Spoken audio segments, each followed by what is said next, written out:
एक समयको कुरा हो। एउटा सुनौलो राज्य एल्बानियामा एउटी राम्री राजकुमारी बस्थिन्। उनको नाम एलिना थियो। एलिना राजकुमारीलाई प्रकृतिसँग धेरै प्रेम थियो। उनलाई फुलबारीमा खेल्न, चराहरूलाई दाना खुवाउन र नदीको किनारमा रमाइलो गर्न निकै मन पर्थ्यो। राजा र रानीले उनलाई सुनबाट बनेको एउटा अद्भुत बल उपहार दिएका थिए।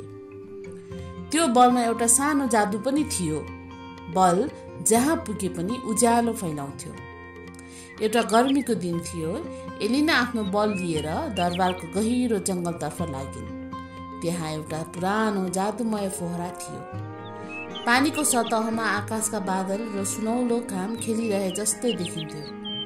एलिना बललाई माथि फ्याँकेर समाउने खेल खेलिरहेकी थिइन्। तर अचानक बल उनको हातबाट छुटेर फोहराको गहिरो पानीमा खस्यो। लाउन मेरो बल! एलिना चिच्याइन्।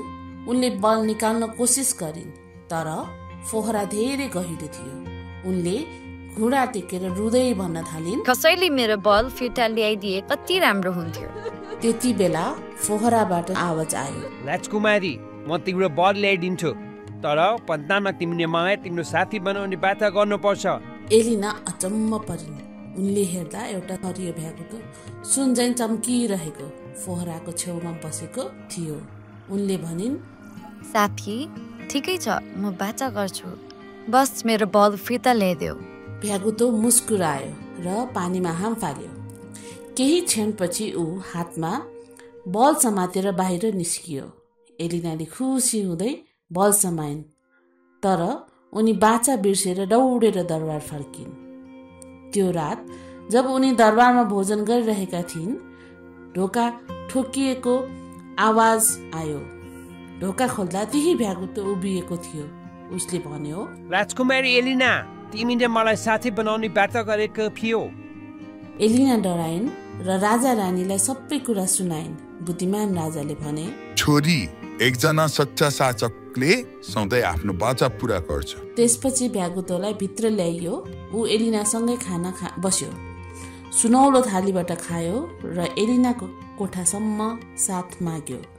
रातको समयमा भ्यागुताले करुणापूर्ण स्वरमा भन्यो, शुभरात्रि प्रिय साथी। एलिनाको मन परिवर्तन भयो। उसले भ्यागुतोलाई न्यानो मुटुका साथ निधारमा सानो चुम्बन दिइन्। जादुको भङ्ग त्यही क्षणमा भयो। चकमक प्रकाश चम्कियो, भ्यागुतो हरायो र त्यहाँ एकजना सुन्दर जवान राजकुमार उभिए। उनले न्यानो मुस्कान सहित भने, मेरो नाम सुबास हो। मलाई एक दुष्ट जादुगर्नीले श्राप दिएको थियो। यो केवल एउटा साँचो प्रेमको साथले श्राप हट्न सक्थ्यो। एलिना अचम्ममा परिन्, तर खुसी पनि भइन्। तर सुबासले भने, अझै हाम्रो यात्रा सकिएको छैन। दुष्ट जादुगर्नी अझै शक्तिशाली छ। यदि उसले फेरि श्राप लगाए भने म सधैँका लागि हराउने छु। एलिनाले निर्णय गरिन्। उनी सुबासलाई मद्दत गर्नेछिन्।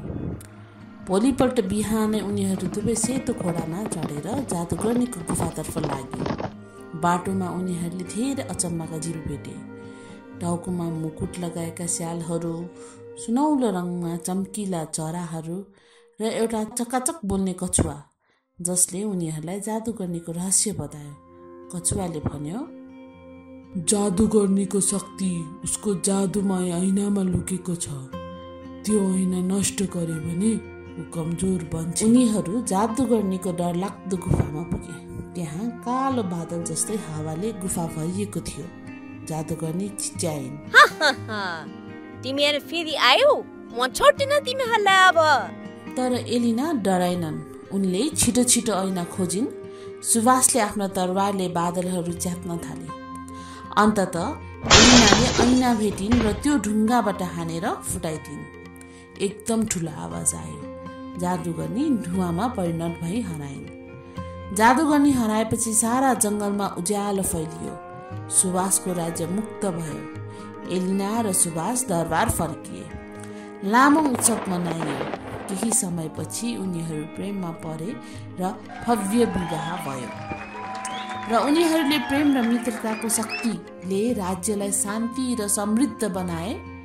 तसर्थ कथाको शिक्षा यही हो कि हामीले मित्रता र वचनको सम्मान गर्नुपर्छ, जसले असम्भव कार्यलाई पनि सम्भव बनाउँछ।